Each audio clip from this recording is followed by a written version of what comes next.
Hello there, welcome to Venture Capital. Another terrible week for the ruble. Has the Russian currency hit the bottom, or is there further to go?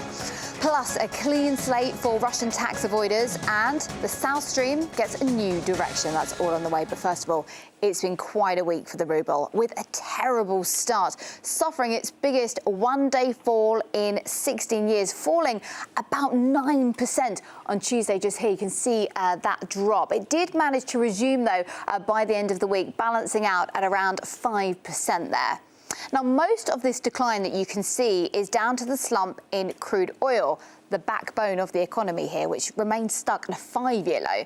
And of course, Western sanctions are playing into that too.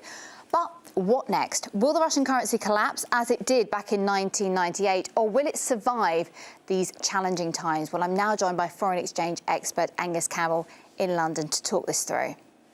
Has the ruble hit the bottom? If oil continues to fall, that's only going to add to the ruble's problems, and we could see the ruble fall even further. So there's no guarantee that we're at an end to the ruble weakness, although, you know, it has moved a substantial amount. So if oil prices stabilise around mid-60s, $70 a barrel, even if they bounce a little bit, then you know, you would hope to see or expect to see the ruble's decline soften somewhat. You know, we may have reached a floor, but there is a very, very high correlation now between the price of crude and the value of the ruble. So watch the price of oil is probably a very good thing to do if you're exposed to the Russian ruble. It's safe to presume that the central bank did intervene this week to help out the currency, to shore it up somewhat. Do you think we're going to have more interventions? And what do those interventions tell us about the state of the ruble at the moment? Or, in your professional opinion, is it better to free float it? Well, certainly, bank intervention is something that we will always see, whether you have a fixed currency or a free float currency. You know, quantitative easing shows that. You know, the Bank of England, back when sterling fell out of the ERM, they were intervening significantly. There's always been central bank interventions, free float or not. So we're going to see that from the Central Bank of Russia as well. You know, they don't want to see the ruble fall out of bed any further, really, because, of course, it's having a serious effect on inflation in the economy.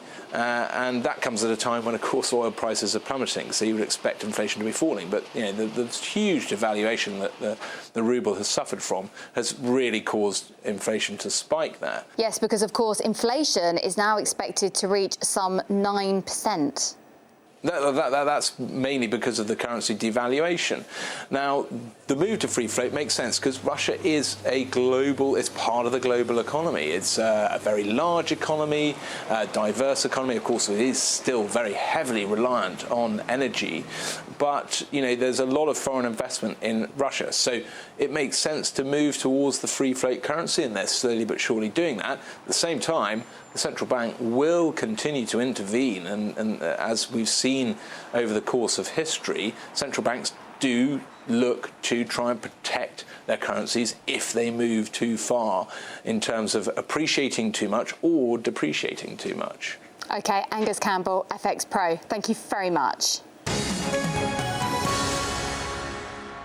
President Putin announced amnesty for all capital funds returning to Russia. This comes a month after signing an anti-offshore bill curbing capital flight. So the deal is, for Russians that have been holding cash abroad, bring it back just once and let that be the end of it. So will they? And if they do, how could this affect the Russian economy? Well, I'm now joined by Ben Aries, Business New Europe editor in Moscow. Hi there, Ben. Good to see you. So, do tell me, will these mysterious people, will they bring their billions, their millions, back to Russia? Yes, definitely some. I mean, the experience of these tax amnesties or capital amnesties is that there are a lot of people who would like to bring their money back in a white way so that it's not in danger of being seized. and then use it to invest in the domestic economy. So in the past, I mean, other countries that have gone down this road, like Kazakhstan, have had several tax amnesties, and they always bring in large amounts of money. The key question is exactly how much money it will bring. Now, of course, you have to remember that capital flight in Russia has been running around $50 billion like every year for the last 20 years. And in the 90s, the numbers were even higher. So there is an enormous pool of money overseas. And the real question is, like, what sort of opportunities do Russians who have this money overseas see in Russia? And whether they want to bring it back and make use of it within the country. That's an open question, but I think we're probably looking at, hundreds, if not tens of billions of dollars, maybe even more. Is it wise to bring money back to Russia now, though? Well, there's various things going on. I mean, on the one hand, the economy is sort of grinding along at a very slow rate.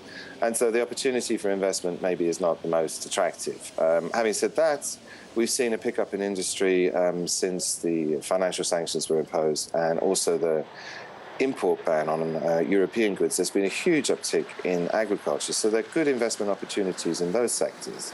At the other hand, there's the de-offshorization, this horribly worded bill, where the Kremlin is making it clear that it doesn't like Russian entities, big entities, holding their assets overseas, and it's pushing companies to bring the money back home. So there's sort of a political prerogative there for companies to maybe repatriate some of their money for political reasons. So, if they don't do it, they could face some heat. And it might be wise to bring large amounts of money back onshore in order to keep, the Kremlin off your back. And do you think Putin knows who these people are? Yes and no. I think they is actually everybody, in so much as one of the interesting things that came out of the crisis in Cyprus was the diversity of the amount of Russians that were holding accounts there. And it's not just the oligarchs. We've got medium-sized business. We've actually got, individuals who had accounts in Cyprus and holding their savings there. Because Russia, you have to remember, has an open capital account. It's the only major emerging market where it's completely no restriction. You can move your money inside or outside, same day, without any difficulties, any registration, any capital controls whatsoever. And people took advantage of that because, they didn't trust the Russian banking sector. It's been unstable in the past. Having said that, as I say, capital flights was a feature of the Russian economy for 2 decades. And so people have been taking the opportunity to move their capital overseas. And really it's up in the air now whether, exactly how much they'll bring back and who will do it. We'll have to see. Ben Ayres, always a pleasure to have you on the show. Thank you. The South Stream has been cancelled, at least as far as Russia is concerned anyway. Tired of waiting for EU approval, President Putin said the pipeline will now be redirected to Turkey and Greece and not through Bulgaria. Now, the reroute comes as Russia did not want to construct and spend billions on a pipe the EU doesn't want. Now, the whole point of the project is to avoid future supply disruptions through Ukraine, a problem that's happened in the past. But now, the European Commission President has insisted the project will go ahead and accused Russia of holding Bulgaria to ransom. So it's incredibly complicated. I have no doubt it's going to get even more so. We are going to follow it as it develops. Now, talking about Europe, it was that time of the month again. All ears pinned to ECB President Mario Draghi, his every single word. But borrowing costs will be kept at record lows, despite pressure from Washington to enforce stimulus and warnings from Germany not to, for fear that it will encourage reckless borrowing. So for now, Fed-style quantitative easing, also adopted by Bank of Japan, Bank of England as well, is being held off. For now, that is, of course. All right, we're going to kick off corporate news with Germany. In fact, actually, a German company in Russia. Now, Mercedes is in negotiations to start producing cars in Russia. Germany's car maker is hoping to do so in order to reduce costs and compete with its main rivals. Those are BMW and Audi, already assembling vehicles inside the country. Despite the decline in the Russian car market, Mercedes sales have grown by 12% so far this year. Finnish dairy company Valio is also going to start producing cheese and butter in Russia. The company intends to double its total production volume in the country. Before the food embargo, the company was sending 20% of its production here. Russia's Aeroflot budget air carrier Victory has finally conducted its first commercial flight from Moscow to Volgograd. The airline will start daily flights from Moscow to Yekaterinburg, Samara, Perm, Belgorod, Tyumen and Surgut. This comes at a time when air ticket prices across the country will be hiked 12.5%. That's due to the ruble's dramatic fall. This will apply only to international flights, though. As a consequence, demand for air tickets for New Year's has fallen 30%. Let's go and see what Tim has been up to on the business desk. You are always busy. Electricity this time. What happened? Yes, greetings, Katie. Interrow paid off big. Their 39 power plants, thermal power plants, 13 hydro power plants, and 2 wind power plants equaled an increase of about 3.5%, which is about $760. Wow. So, yes. Not bad. That's pretty cool. Well done. Yes, the folks here in the business department say that that's probably due to the fact that the ruble is getting cheaper, and it's kind of that China effect of having a cheap currency makes things cheaper to do, so they're doing very well. So it's got its positives. It sucks in a lot of ways, but it's got its positives. Well, yeah, like I mentioned before in the program, it's really bad for people who want to take a vacation because it's it's more expensive, and Flights it's bad for my student loans, which are in dollars. But for companies like this, and especially for manufacturing, it's great. Yeah, and exporters are loving it too. Wow. So. Well, let's see who we're going to invest in next week. I'm hoping it's going to be Lukoil because I was right next to a Lukoil plant. Nope, not Lukoil. It will be the Magnet, or Magnit as they say in Russian, which is a massive retail chain. There's one right by where I live. So it's not the character from X-Men. No. Supermarket.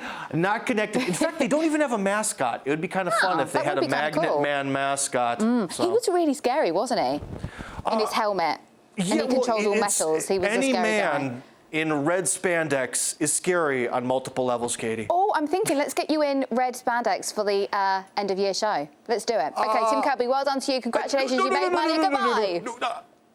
So there we have it, Tim Kirby in red spandex. Ooh, exciting stuff. All right then. Thank you so much for watching. I will see you next week. I will be on Twitter in the meantime, so join me then. Goodbye.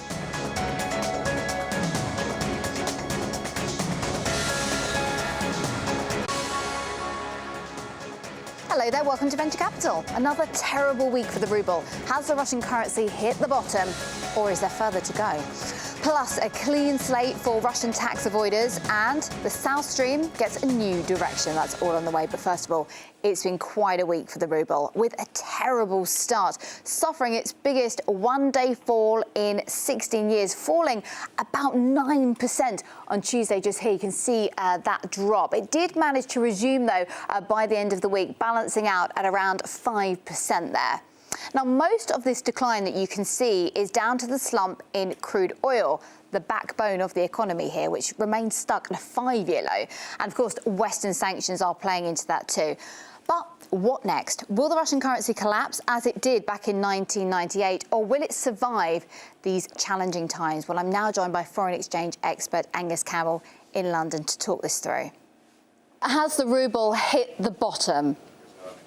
If oil continues to fall, that's only going to add to the ruble's problems, and we could see the ruble fall even further. So there's no guarantee that we're at an end to the ruble weakness, although, you know, it has moved a substantial amount. So if oil prices stabilise around mid-60s, $70 a barrel, even if they bounce a little bit, then you know, you would hope to see or expect to see the ruble's decline soften somewhat. You know, we may have reached a floor, but there is a very, very high correlation now between the price of crude and the value of the ruble. So watch the price of oil is probably a very good thing to do if you're exposed to the Russian ruble. It's safe to presume that the central bank did intervene this week to help out the currency, to shore it up somewhat. Do you think we're going to have more interventions? And what do those interventions tell us about the state